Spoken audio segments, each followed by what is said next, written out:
It's your host, Mike Alexander. Joining me this week, Josh Fernandez. We're both back from a bit of a hiatus.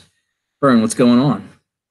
Oh, glad to be back, Mike. Yeah, last couple weeks, it's just, one thing's led to another, and Friday evening did not work out. But here we are for week 5 of the NFL season. It's flying by. Yeah, and if you notice our backgrounds, you can assume we both have been renovating, coordinated the exposed brick background. Yeah, normally I record in my bedroom. Got like a nice little corner there in the room to hunker down and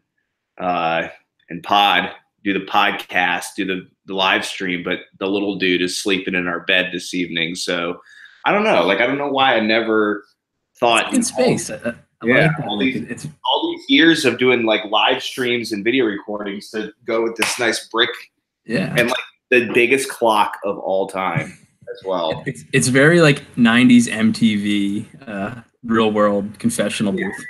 I feel exactly. Instead of talking about gossip of the jerk guy that they cast on The Real World that I'm in a rivalry with, we're gonna talk about whether or not we want to jam in the high price running backs.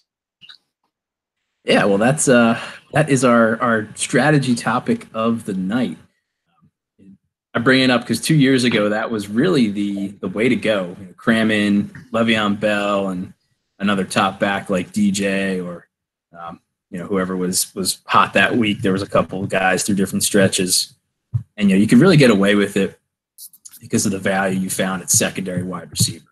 And we're seeing that a lot on both ends. The very top running backs are the only guys producing at crazy levels. And then you've got a lot of wide receiver 2, wide receiver 3 performance that allows you to save on salary there. So that's something I've been working towards a little more every week. And this week it's another good week for it with Melvin Gordon facing the Raiders, Todd Gurley doing his thing like usual. I don't mind DJ this week. Are there any other top guys that you're particularly interested in cramming in? I mean, I guess as far as running back goes, you said Melvin Gordon. I mean, I absolutely love him going against the Raiders. Definitely into Gurley, but other than those guys, I mean, Christian McCaffrey's interesting. They're facing the Giants, and you have to figure that, at the rate the Giants secondary is going and how they performed against opposing wide receivers, holding them down pretty well, you got to figure that McCaffrey's going to get a few more looks this week, and potentially keep the momentum going with all those targets, not to carries. So I love his touch potential this week. And then obviously James Conner. Yeah, definitely. And there's always risk using FanDuel, just because there's the whole half-point PPR element. But I think he's kind of getting over the hump of being looked at as simply like a PPR back, and he's turned into the bell cow type gentleman. Although he's not the classic stature that we'd like to think of for that kind of guy, but you know what? Touches are touches are touches, and I don't care if he weighs 185 pounds. And then obviously James Conner and that awesome matchup with that Atlanta defense that can't contain running backs to save their lives, especially pass catchers. So yeah, we're going to kick off our game section with Falcons Steelers. Before we get to that, let's talk a little bit about a couple returning running backs. You've got Mark Ingram off of his suspension and Joe Mixon coming back off of a pretty quick turnaround on, I believe it was a meniscus trim. So that was 2 weeks ago, but he was chomping at the bit last week. He says he's ready to go. He's practicing. They've already ruled Gio Bernard out for this week. They don't want to give Mark Walton any touches. They don't trust him. So Mixon's going to see 90% of the carries, if I had to take a guess. Are you plugging and playing both of those guys? Do you You feel any differently? I mean, I don't mind Mixon at all. I don't know. Like this particular week, I just don't see myself getting to him in the way that I play, which is, typically single entry, maybe, three entries. I just don't see him fitting into my build. He's not that cheap. I believe he's 7,100 on FanDuel. I have it right in front of me, but I don't mind it. The Bengals total of 27 and 27 and a half, I believe it is holding pretty strong all week. Mm-hmm.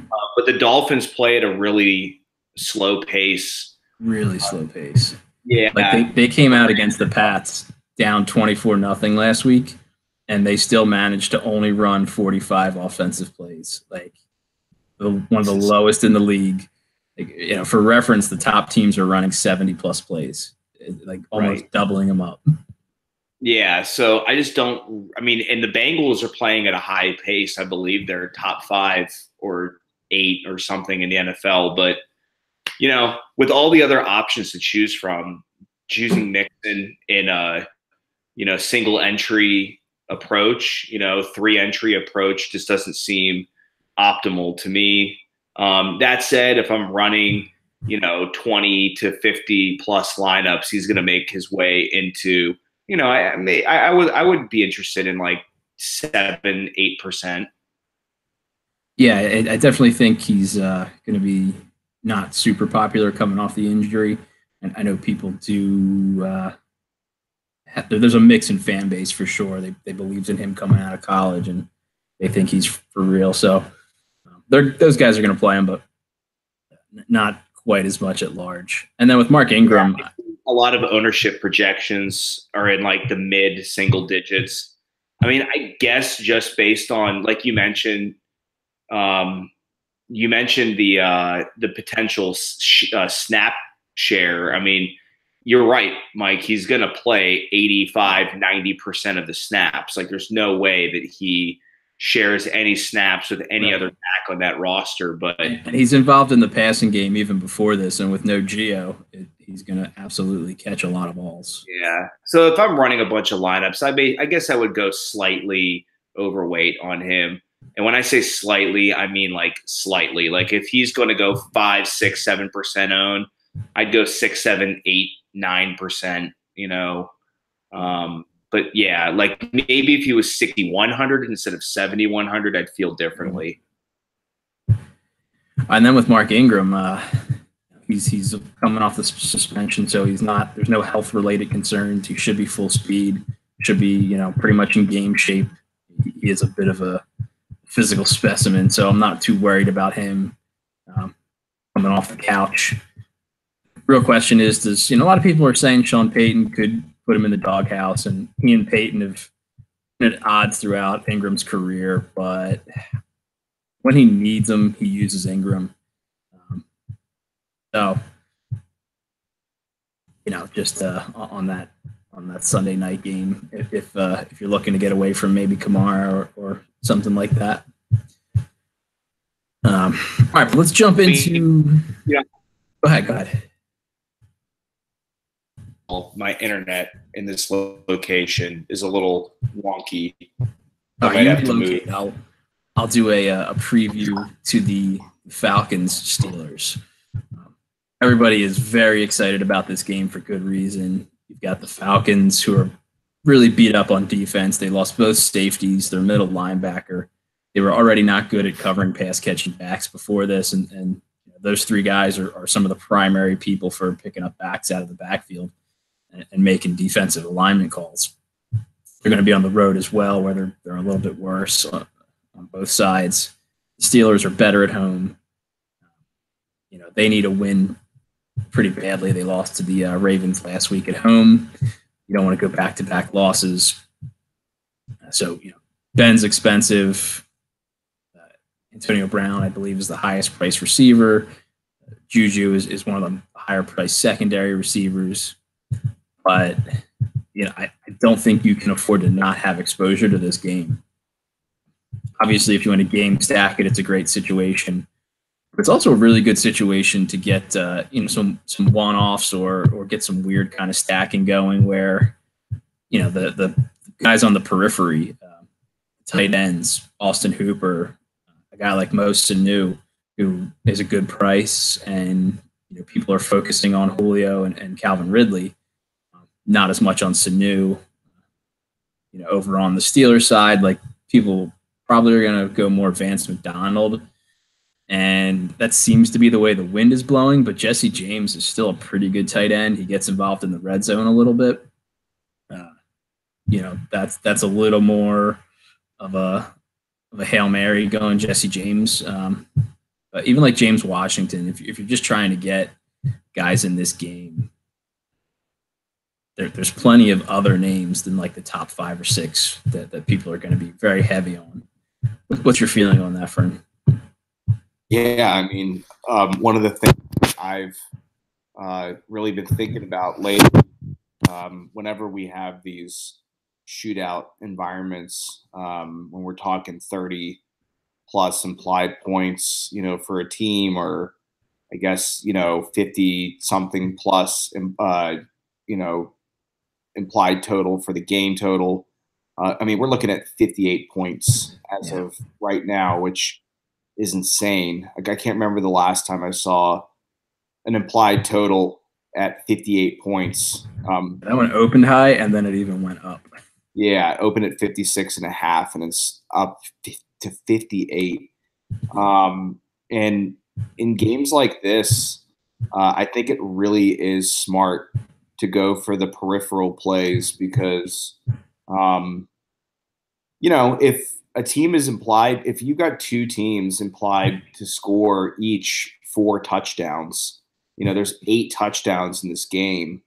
I mean, are all 8 touchdowns going to go to Julio Jones and Antonio Brown and Juju? I mean, it's entirely possible that these guys can go for 2 or 3 touchdowns apiece. But if I'm wagering that the touchdowns will be spread out amongst multiple people, then it just makes sense to go down to guys that you mentioned, Sanu, I guess, James Washington, although it seems like a lot of the focus now is, on Vance McDonald and Jesse James. They're getting a lot of looks this season. So, it's highly unlikely that any of these peripheral guys in this game are going to go extremely low owned. But, it always pays to try to get shares of a monster game by avoiding immediately going right for the top priced plays. So I like it a lot. And Vance McDonald is one of the first guys I went to when I was just building my first, practice lineup on this slate. I mean, he's 4,600 on FanDuel. Tight end is a little sketchy this week, other than going up to Ertz or Kelsey, in my opinion. Yeah, and Jesse James is more than McDonald. He's 5.2, so that's another reason that like nobody's going to own Jesse James. Yeah, and I definitely think that Sanu will go lower owned than, far lower owned than, I guess guys in his price range in like the mid 5,000s in worse game situations. Like I said, there's going to be a lot of touchdowns scored in this game if the implied total is, accurate, which I don't see why it isn't. I mean, these defenses give up points in droves, and these offenses can score at will. And so many people are going to gravitate towards Calvin Ridley, if they're trying to get shares of Atlanta. And I feel like he's a nice, easy fade for me. I would rather go down to Sanu and save myself some money and some ownership, or just, I don't know, hopefully one of these days Julio scores a damn touchdown. Yeah. I mean, it's got to be this week if it's going to happen. And, I said it a little bit last week, like when Julio goes off, he's that guy that you have to own or you're not cashing. Well, I posted something earlier in the season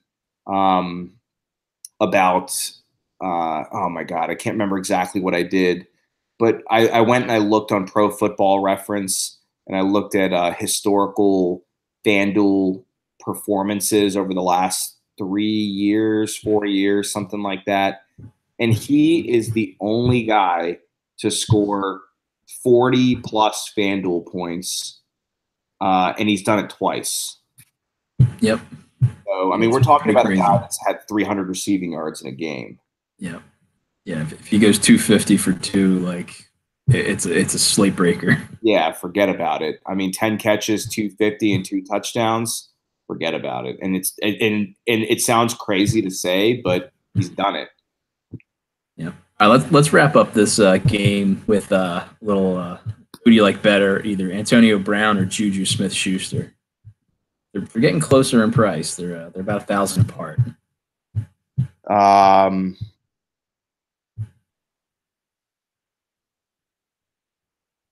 Jeez. Sorry, my internet just like crapped out. You said Antonio Brown or Juju? Yep. Yeah, I mean, I have to go with Juju. I mean, I can save, what? $1,000. Yeah, $1,000. I mean, that's, nothing to sneeze at with him for the most part. I mean, don't get me wrong. We're talking about Antonio Brown, who can, just like Julio, break a slate.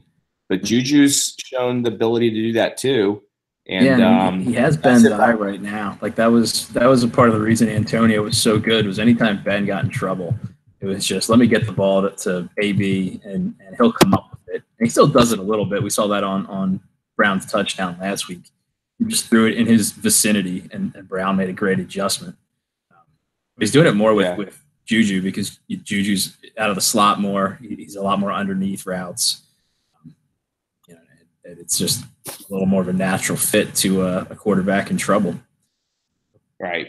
Yeah, I'm there with you for Juju. I'll take the savings, and the ownership, you'll have to differentiate somewhere else. All right, next game on my list is the Packers visiting the Lions in the Dome there.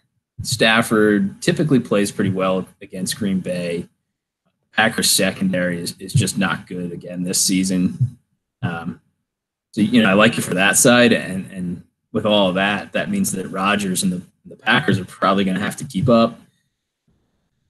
There's a lot to be monitoring on the Green Bay side. You've got basically no one practicing and their receiving core. Devontae Adams had a calf strain pop up. Geronimo Allison is in concussion protocol. And then you've got Randall Cobb, who was a late scratch last week, still dealing with his issue. So I don't think we're going to see Cobb. We may see Allison, and I think Adams is probably going to go. He might have been limited participant today in practice, if I saw correctly. What are you liking in this game? Yeah, I mean, if a lot of these pass catchers are out, then I really like Jimmy Graham a lot. Yeah. I think he can get a big workload, especially since he has been running a lot out of the slot this year. Even if they do go, I think just the fact that they're kind of beat up, I think it's going to shift some work Jimmy's way. Definitely. And I think that you could get a nice pivot stack off of, an Atlanta or Pittsburgh stack, and maybe going like A-Rod, Devontae Adams, and Jimmy Graham, and maybe even just completing the 4-man stack. If you're doing FanDuel 4-man stack with Aaron Jones. He's an interesting case. He's like the buzzy player of the week because he's got talent. He hardly gets any carries, but he does a lot with them. Mm-hmm. I think the chalkiness that he's going to have coming into this game with Detroit's bad run defense scares me off, because he's still in a 3-way split. He doesn't get much passing work. He could get game scripted right out of this. Yeah, that's a really legitimate concern of game script. I mean, he's going to get carries, and he can do a lot with those carries. But just like I was saying with Mixon, you know, it's really hard for me to get super excited about a back that has some question marks surrounding him when there are so many other options in such better situations that I could go towards. That said, you know, you got to love the price. I mean, 6,100 is really cheap. Yeah. I mean, he's got immense talent. His snap share has gone up every single week. I mean, he's definitely more of a tournament play than a cash or small tournament play. But yeah, he's going to be pretty popular. And so I'm iffy on him. I guess my favorite player on Green Bay would be, on the Green Bay side of things, would be Jimmy. Yeah. And you can always go Rodgers naked too. Just you could. You don't know who he's going to go to. You could. Definitely. I mean, he's got 5 touchdown upside. You know, he's one of those guys that can just take over the game. And he ran around a little bit last week. Yeah. So he's showing that he's not as banged up as we feared, you know, in those week or two after his initial injury. So, you know, keep giving him those good drugs. Yeah, but as far as the Packers or the Lions side of things, I've got a mega man crush on Kenny Golladay. Oh yeah, I love that guy. I was super high on him coming in, and I also love Golden Tate's yak ability. You know, with a lot of targets, in which he should get in this game, he could, you know, pop one for a long game, but one of these weeks, man, Marvin Jones is going to have an explosion, and I feel like this could be it. Yeah, it's interesting. So they finally flipped on DraftKings, Golladay and Jones. Now Jones is cheaper. Galladay's still a little less on FanDuel, but that's got a lot of people stamping for Marvin Jones over on DK. You know, I don't know if that'll carry over to FanDuel just from people talking about it in general. You know, from an analyst standpoint. I think Jones has a little bit of a tougher matchup. You know, if Stafford has to go his way, he can obviously make incredible catches. But I think Golladay he's big, he's fast, he's young, he dominates. I think he's going to chew that Green Bay secondary up, and I could see him scoring 2 touchdowns in this game. Oh yeah, I think that he is their most exciting receiver, you know, going forward. I mean, he just has monster potential. And I really do stress, like, Golden Tate is a beast. I love the guy. Great cash option. You know, yeah. I mean, he's like Julian Edelman on steroids. Like, yeah. You know, that's kind of an actually good athlete. Because Julian Edelman is Julian Edelman on steroids, if you know what I mean. But no, but yeah, no, he's like Julian Edelman, like, you know, times 2. Like, he's a beastly athlete. You know, makes these awesome contested catches in space. But you got to love Galladay's just consistent role every week and his physical ability to just dominate people. But man, like, I just like we were talking before, and I don't want to like spoil the surprise down the road, but, you know, just like we were talking about with Courtland Sutton, you know, before we started recording, you know, Courtland Sutton's one of those guys that a lot of dynasty people, especially, you know, who play DFS as well, are like, one of these weeks it's going to happen. Like, the dude is a stud. You know, one of these weeks Marvin Jones is going to happen, and he's going to score 2 or 3 touchdowns. Oh yeah, he goes off for multiple dongs when he goes. Yeah, I always think back to that game when he was on Cincinnati where he scored 4 touchdowns.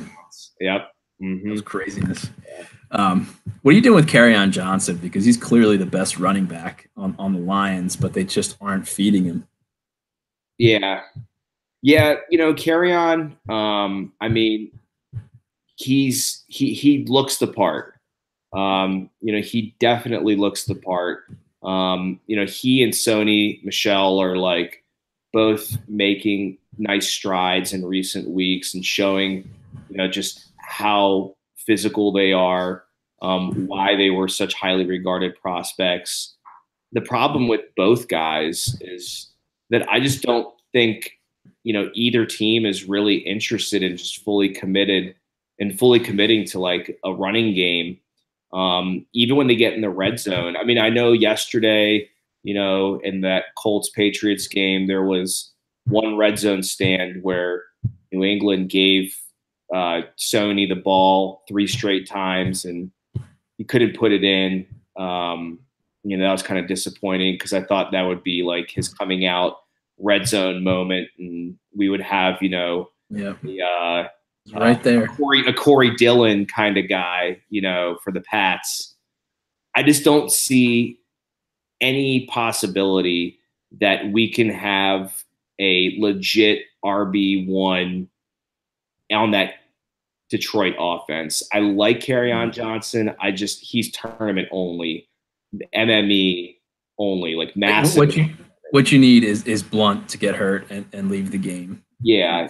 What is that? Like, I love LeGarrette Blunt. He's just so like that old school, like beat the hell out of the defense kind of guy. But the dude is like 32. It's like Kerryon gives you that. Like he's a bruising back, and he can also get you more than 3 yards per carry. Yeah, I mean, like, what are we doing here? And even with Theo Riddick, like, I get Riddick in the passing game, but like, why does Theo Riddick have to be a thing still? Yep. Yeah, I've made the mistake of drafting him in the past. Unless it's a best ball, you're not going to be happy with him on your roster. Yeah, so I am a full Kerryon Johnson supporter. He's going to be, he's going to be a popular play. Like, don't get me wrong. Like, I could see him being a top 10, 8 owned running back this week. He's a buzzy name with a good price. He is, but you roster him and he scores you like 12 points, and you're like, ugh, what did I roster him? Yeah, running back's such a disaster this season, though. 12 points you might be thankful for. Yeah. That said, 12 points. I mean, he is cheap. He's only 6,100. Yep. Yeah. All right, let's hit one more plus game here, Fern. I'll let you pick between these two. You got the West Coast showdown with the Raiders Chargers, or a NFC battle with the Vikings Eagles. I got to go with the Vikings and Eagles just because I like it. You're on this show and we got to talk the birds, man. All right, so here's my take on it. You tell me if I'm wrong. I think the Eagles are death to running backs. You just don't run on them. No. Their secondary can get burned. They're better at home where they can get the defensive calls a little better without some crowd issues. But Thielen and Diggs along with Cousins should have a field day.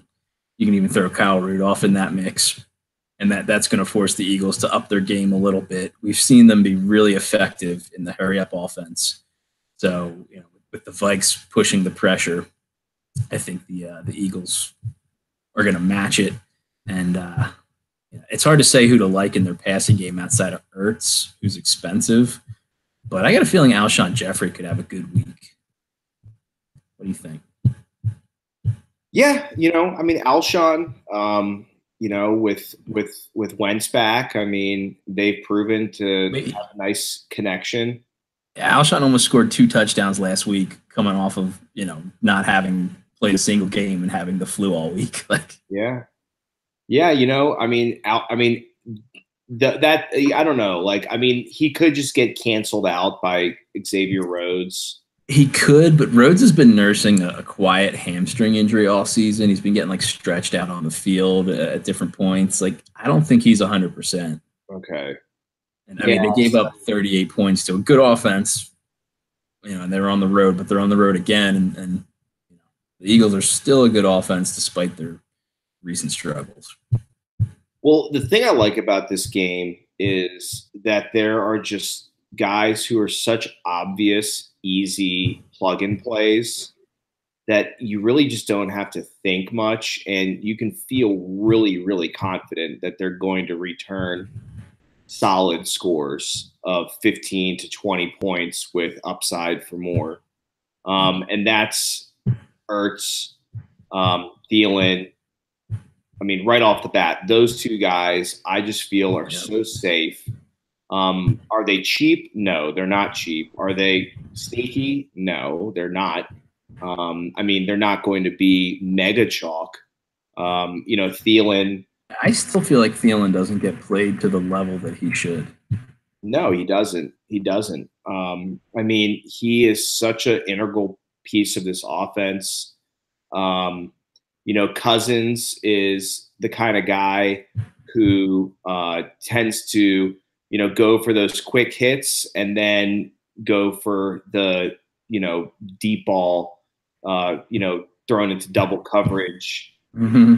Wonder like where did this come from? Like all game long, he's making these quick passes, smart plays, and then he just goes, balls out. And, I mean, sometimes he gets it, sometimes he doesn't. He's like, sometimes he's a game manager, sometimes he's a gunslinger. You never know really what to think.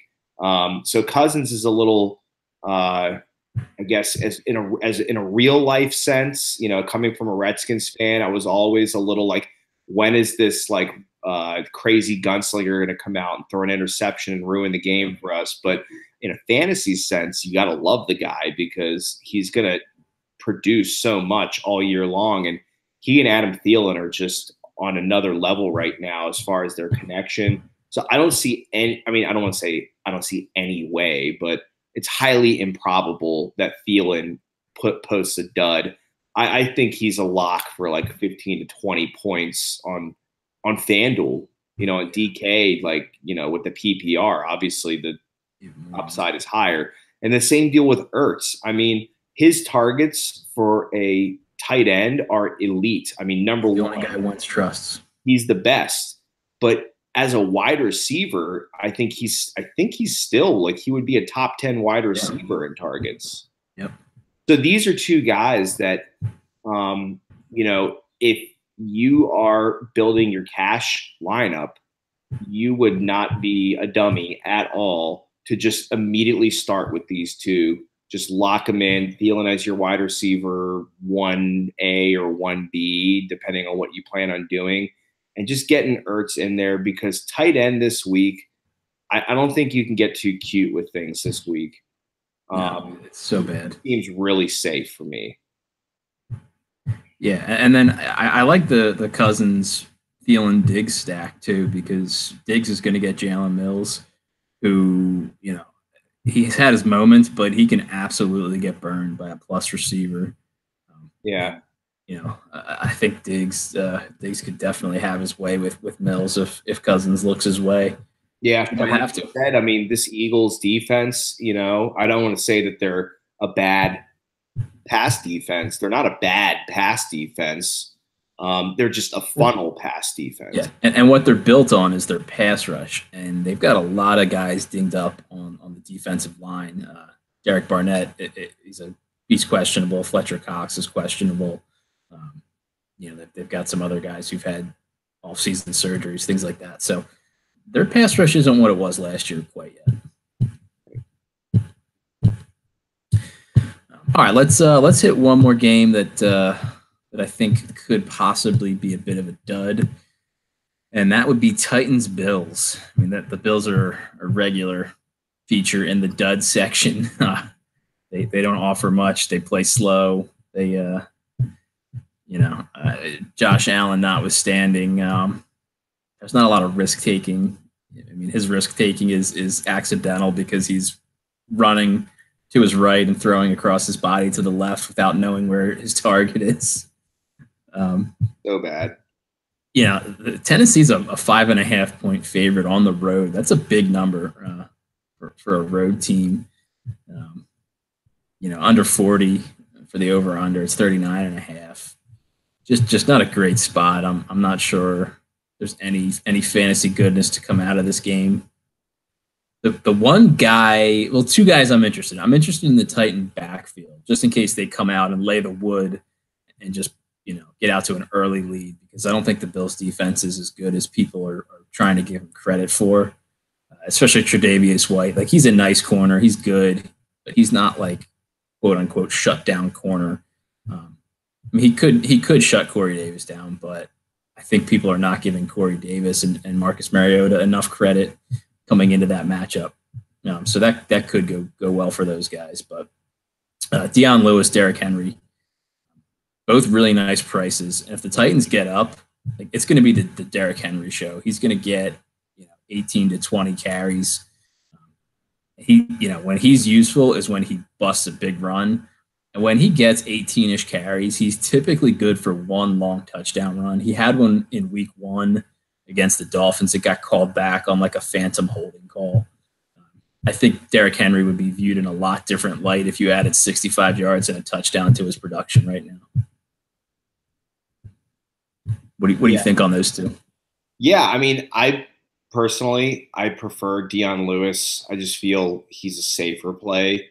Yeah, but Derrick Henry is just that unicorn, man. Like, I wish that he would just get a couple weeks to just be the bell cow, no questions asked, 20 carries a game, and just see what happens.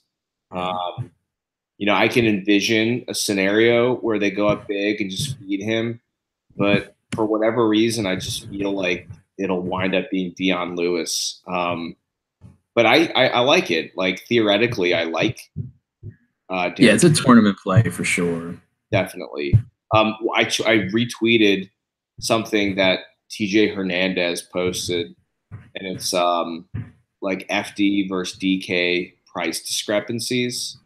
Mm-hmm. And he compared the positional rank for FanDuel versus DraftKings. And I think, like, a lot of people, you ask, a lot of experienced DFS people who's got the sharper, tighter pricing, and I think the consensus is that it's DraftKings. I don't think that anyone would say FanDuel has sharper pricing than DK. So what you can do is look to leverage situations where DraftKings is on point and FanDuel's lagging. And so the Titans defense currently is the most expensive defense on the main slate on DraftKings. And they're the 13th most expensive defense on FanDuel. So it is really hard for me to not use Tennessee's defense like automatically on FanDuel. They're $3,900. Yeah, and they had a really good pass rush last week against the Eagles, whose offensive line is pretty legit. Yeah, they got to Wentz all day long. And honestly, like, the last thing you should be looking at when you're picking a defense is how many points you think they're going to give up. The points are irrelevant. It's how many sacks and are they looking to rack up, and what are the chances that they're going to force turnovers. And, Josh Allen is just not polished at all. Like, he's playing backyard football right now, but he's not playing backyard football in the way that, like, Pat Mahomes would be. Like, right. Not polished. And so he's going to get sacked, and he's going to throw errant throws across his body into the middle of the field, chucking it down the field when he should be throwing it out of bounds, on a broken play or something. And this Tennessee defense has the potential to, take one back to the house. So I don't see any reason why we shouldn't be jamming them in at 3,900 on FanDuel. Like, we've seen it a bunch so far this year. Like, the chalky defense is the good defense, and don't try and overthink it. Yep.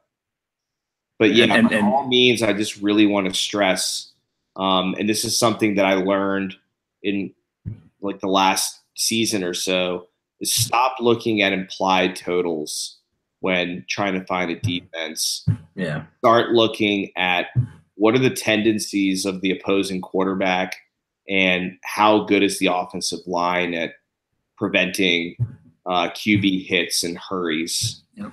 Jeremy's got some nice stuff in the tools there. Definitely.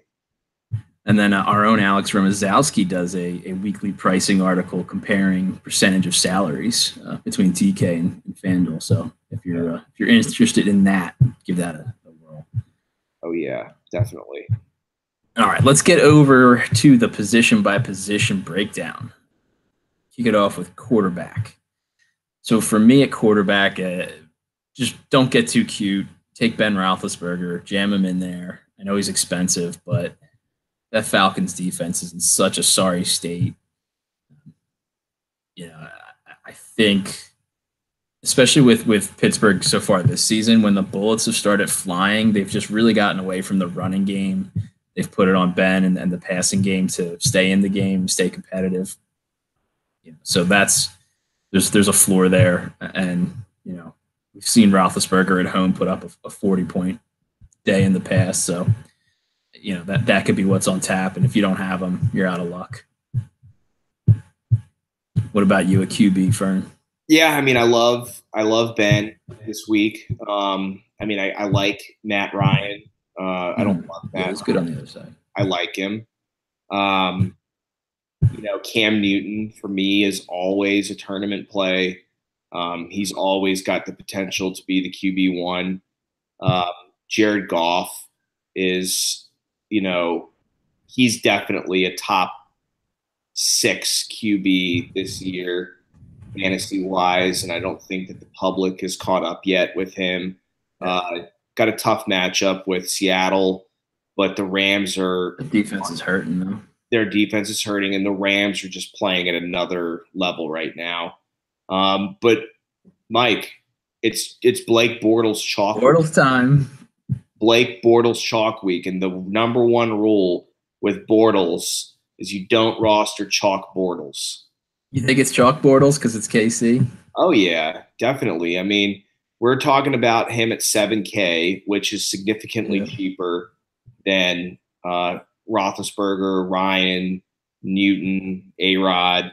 Is 1,000 less than Goff, 1,200 less than Phillip Rivers. People are going to even roster Mahomes a bit, even in that tough matchup. But yeah, Bortles is really cheap, $7K, going against the worst, not the worst pass defense, but one of the worst. I mean, arguably the worst pass defense in the league right now, with no Eric Berry back there. But I don't like chalk Bortles, man. Yeah, I could totally see him just disappointing. So who's your pay down if you're not going to go Bortles? Pay down. He's more expensive, but I'd rather use Matthew Stafford at 76. Yeah, he's not that much more. He could definitely make up 600. Yeah, but I just don't think this is a week, like you just said, like a minute ago. Like, I don't think this is a week to get all cute. Like, right. I mean, if I was gonna do it, I'm interested in Baker Mayfield week 2 because a lot of people had him last week. He was very chalky. He didn't burn you, but he had 4 turnovers, so that dinged his line quite a bit. Yeah. At home now, Baltimore, they're a good defense. They're opportunistic, but if Todd Haley calls a good game and things go Cleveland's way, I could see Baker being a top 5 quarterback for a pretty low price. He could. It's possible. I just, with quarterback, I think about quarterback a lot like choosing a pitcher on FanDuel. Yeah. We can only roster one on FanDuel. Unlike DK baseball where you can get a little cute with the 2 pitchers, but when you can only choose one and there are just these clear options for these studs. I mean, we're talking about like Clayton Kershaw against the Padres. Like, just don't overthink it. You got Ben Roethlisberger at home going against a dog shit secondary in an 8-point over-under game. Enough said. Yep. Yeah. All right, let's hit running backs. So give me your favorite top tier guy. 8,000 or above. And then I guess 7,500 or above, so you can get James Conner in that mix. And then another guy in the lower tiers that you want to roster if you're looking to save some cash. Yeah, I mean, my favorite guy this week, top tier guy, is Melvin Gordon. Yeah. He's probably going to be, second highest maybe third highest owned. He's going to be a top 3 owned back. But he's just so active on this offense. He's the focal point. He is the absolute focal point. And they're facing the Raiders in I chose to go with Eagles and Vikings for our final game, for our juicy games. But this LA Oakland game is extremely juicy. I mean, this could be, when it's all said and done, 60 points combined scored between the two teams. And Melvin Gordon is one of those few guys who has, anyone can score 3 touchdowns in a game, but only a few guys you can say that and not say, well, okay, but if this happens and this happens, no. Like Melvin Gordon scored 3 touchdowns in the first half against the Bills. Right.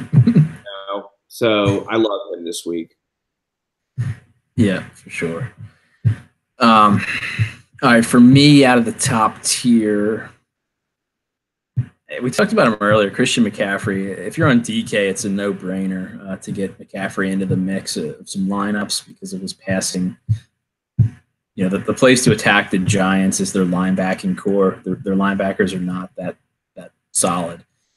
Typically, we're going to do that with a tight end, but the Panthers know Greg Olsen. They don't seem to trust the rookie Ian Thomas quite yet, not really getting targeted.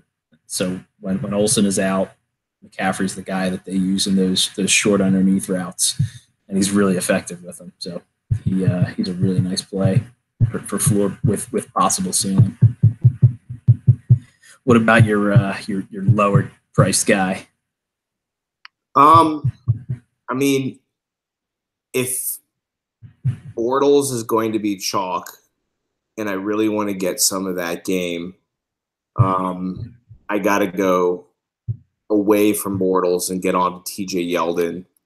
I don't even think that Yeldon is a bad play in this game if Leonard Fournette were playing. Right. I mean, he is getting a lot of work, even when Fournette is healthy, which hasn't been often this year.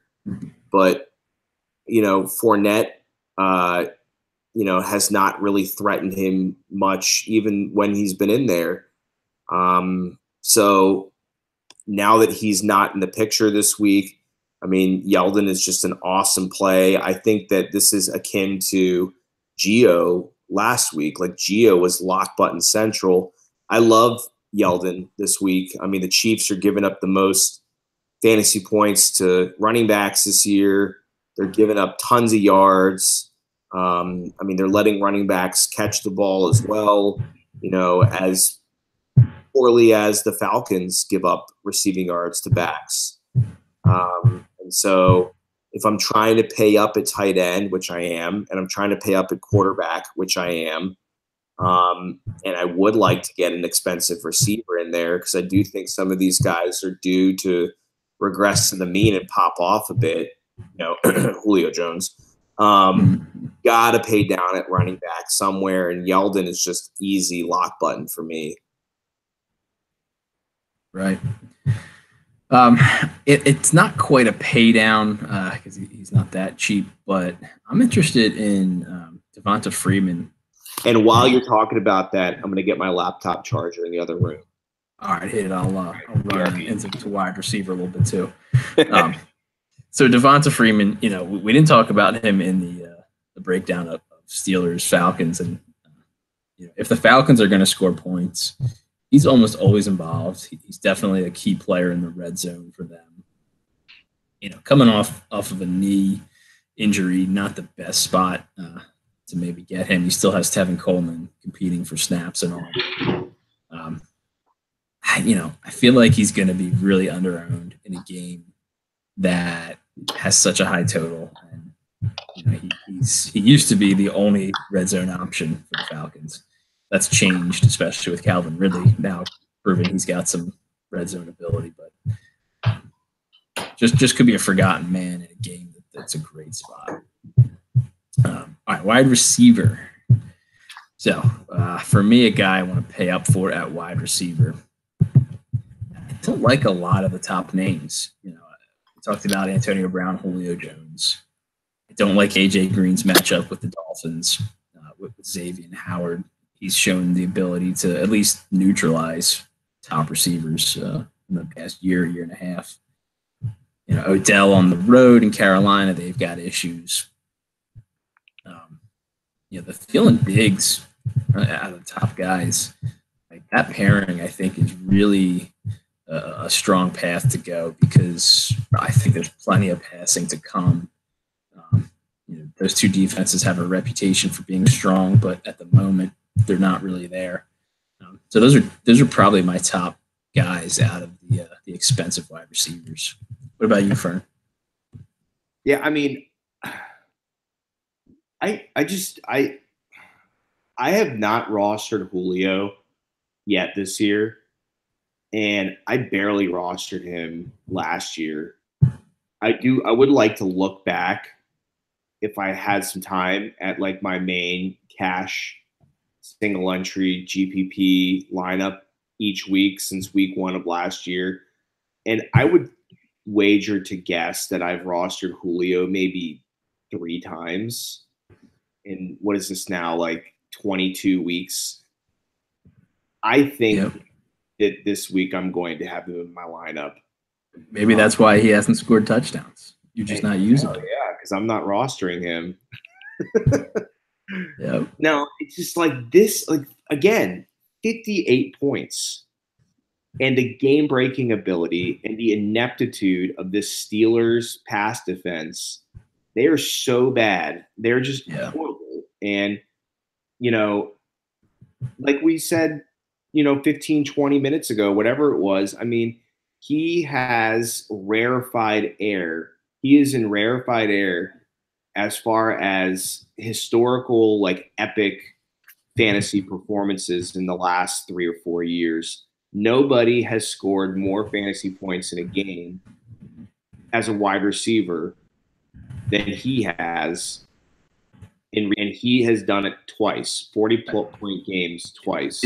It's worth chasing him for the weeks where you don't get touchdowns and just 100 yards. I do think Juju in this game environment could do it as well. Yeah. But this guy, like, at some point, the other shoe has to drop, and he's got to get it done. It just has to happen. And so I don't want to be on the outside looking in and smacking my head saying, what the hell was I thinking? 58 point. I mean, what happens if this game hits 60? I doubt it does. But can you imagine? It's like a college over. Plenty. Yeah. It's all Thursday night. Yeah, man. Julio's lead in the league in air yards with 713 air yards. Those are fairly predictive. And while we're talking air yards, I'm going to bring up my pay down at wide receiver. John Brown, old Smokey Brown there. He's 3rd in air yards in the NFL with 662, right behind DeAndre Hopkins and Julio. Like, people are catching on. Like, he had plenty of preseason buzz, and people have used him, but like, I don't think everyone realizes how heavily involved he is in the Baltimore passing game. I mentioned that on the other side, I kind of like Baker and a little bit of the Cleveland offense. So if that game does get pushed a little bit, they're going to target Smokey Brown deep. You down with that? Hell yeah. Yeah, I mean, going back to that tweet, I retweeted that TJ posted. John Brown is the 22nd receiver on DK and for salary, and he's 31st on FanDuel. And this guy is like a borderline wide receiver 1. I mean, he's a solid entrenched wide receiver 2 this year, as far as season long, goes. I mean, I think he's like the wide receiver 15 or something. I can't remember, but yeah, he's been good. Go ahead. Yeah, he's been good. Yeah. I mean, so this discount is just, I don't get it. I don't understand. Like, is it a Joe Flacco Baltimore? You know, he's getting dinged for that. Is it? There's some of that. There's definitely a bias against Flacco as a borderline elite quarterback. Oh, borderline. Come on, man. He is elite. Hey, you know what, though? As shitty as Joe Flacco is, if there's one thing he does well at elite and truly elite, not being sarcastic, is he can throw a deep ball as well as anybody. Oh, yeah. He's Uncle Rico style, throwing it over the mountains. Yeah. I mean, the guy can throw it 80 yards, and John Brown can go get him as well as anybody.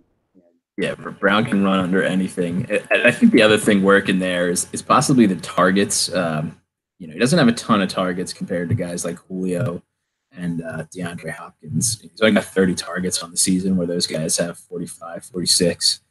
But, you know, it's his targets coming with that air yards is actually a really good thing. That means when he gets the opportunity, it's going to be chunk yardage, it's going to be deep touchdowns, and that's what we want. So, you know, I feel like maybe some of the pricing models, especially FanDuel, can't account for that. I know they're going to use targets. I doubt they touch air yards, things like that.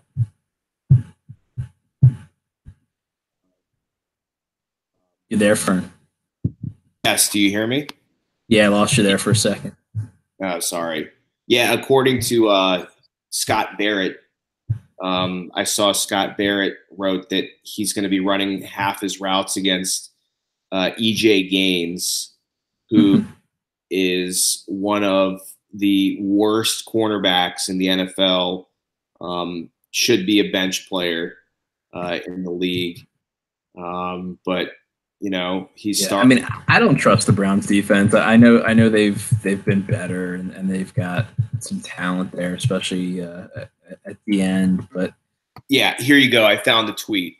He tweeted this out in last year, and he linked to it. Last season,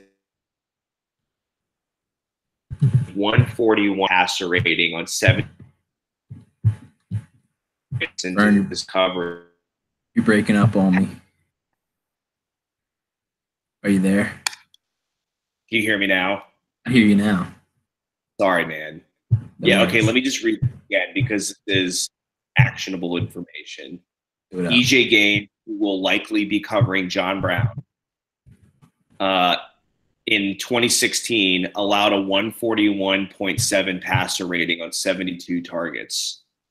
That's the 5th worst of the past decade. Yeah, not good. So he is an epically bad corner. And we've got a guy who, like you said, is an elite air yards accumulator. I love John Brown.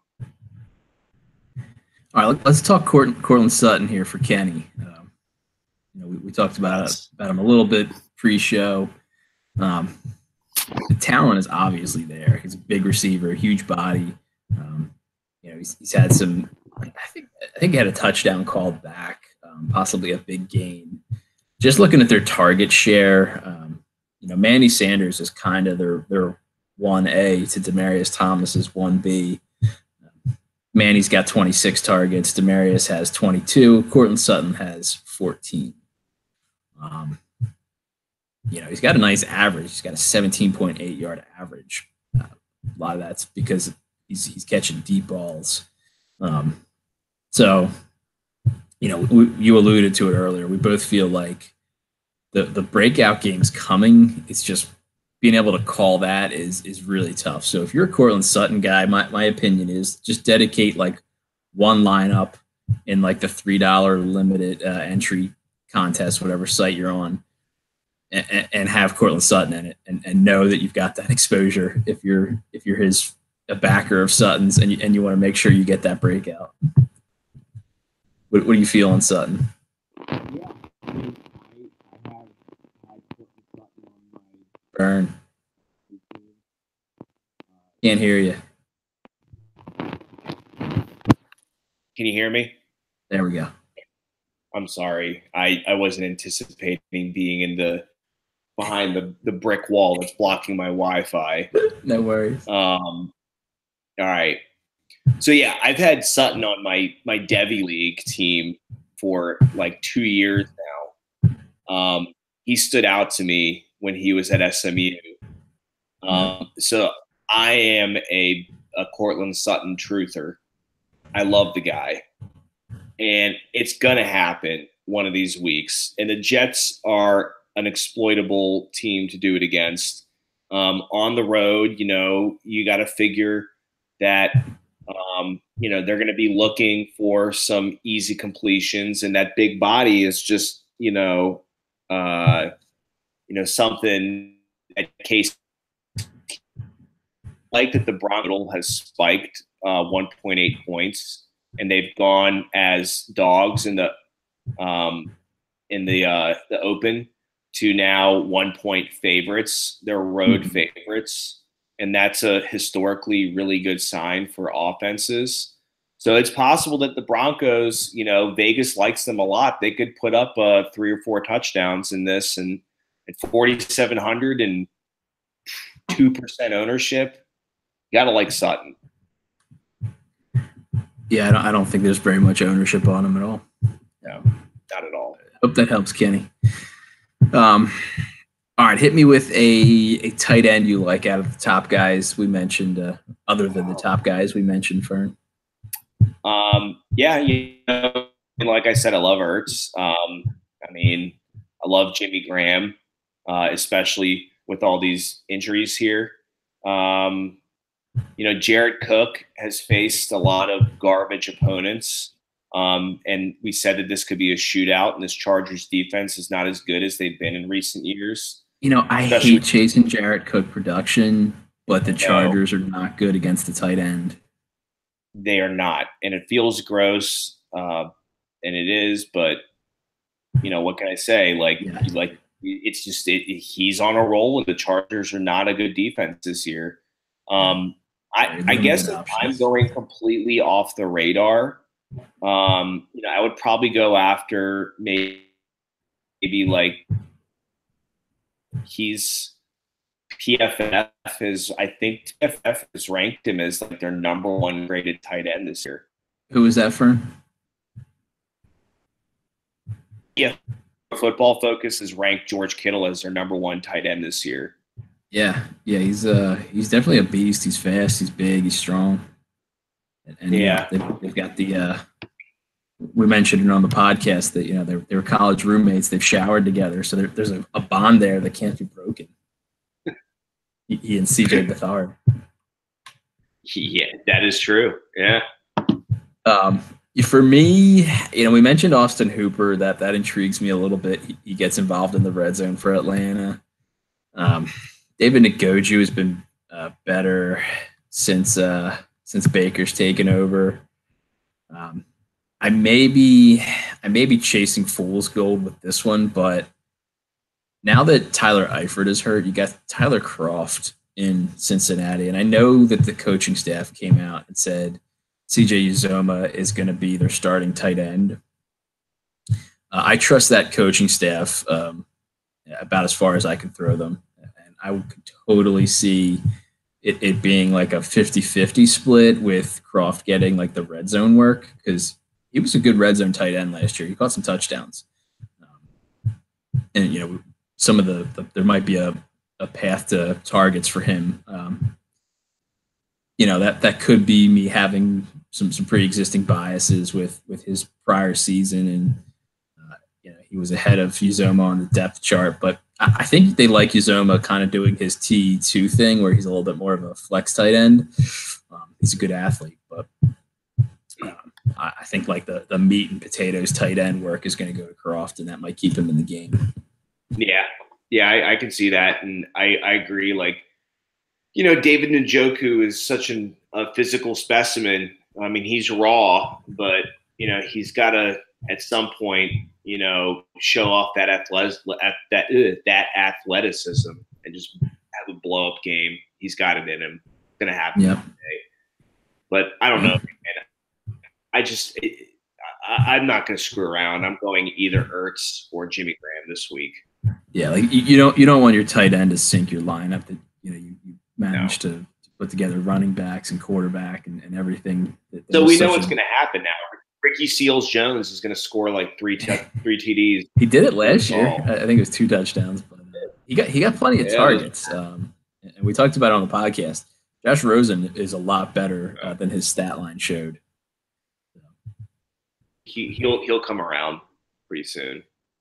Gotcha. All right, so let's wrap up with this. I threw this out on Twitter. Do you think over under on Patrick Mahomes for his highest air yards attempt? 65 and a half yards, over or under? Just air yards attempt. Doesn't have to be caught. You got Tyreek Hill out there running loose. I'll go with the over. I'll go with the over that he's going to have to chuck him here and there against this Jaguar secondary. He's not going to be able to be picking them apart and standing back there, looking around and going through his reads. I could see him going well over 65 and a half, which is huge. I like it. I mean, did you see that video of him just effortlessly throwing it like 100 plus yards? Yeah, like he can break 70 air yards, which there's like him and Aaron Rodgers are probably the only two that can do that. Yeah, I mean, he is ridiculous. I mean, the guy threw like 97 miles an hour as a high school pitcher. Yeah. So that's an interesting game. That one's going to be fun to watch. See if the defense or the offense wins the day. And don't forget about the Redskins in the showdown slate against the Saints on Monday night. Here was my take with that. Tell me if I'm wrong. The only skins I'm interested in are probably Chris Thompson and Jordan Reed. I don't think you're wrong. I mean, Josh Doxson is banged up. What's new? I mean, Paul Richardson. I don't mind Paul Richardson. If Doxson goes and that lets Richardson stay away from Lattimore, I can dig Richardson. Yeah, that's going to be interesting. I don't know. I have a feeling the Redskins are going to get blown out. I hate to say it, but they hung tough down there last year when they went down to the Dome. That was actually a really nice week for me. That was like my Kirk Cousins truther week where he came through big time at the end of the game. Yeah. I would like to be pleasantly proven wrong. Yeah. All right, guys. Thanks for tuning in. You can get all of our content. We're on Twitter. I'm at Brodo_Juan. Fern, what is your Twitter? Yeah, I'm at Josh Fern, JOSHFERN. Hit me up if you got any questions or just want to tell me that you love my brick wall behind me at 9 o'clock. Hashtag brick is back. You can get the Slack chat. You know where to get us there. If you want to become a subscriber to Lineup Logic, go to patreon.com/lineup-logic. $10 a month. Great value. $250 a week. But you would probably lose that not having a resource. So why not us? Hell yeah. All right, guys. Good luck this week.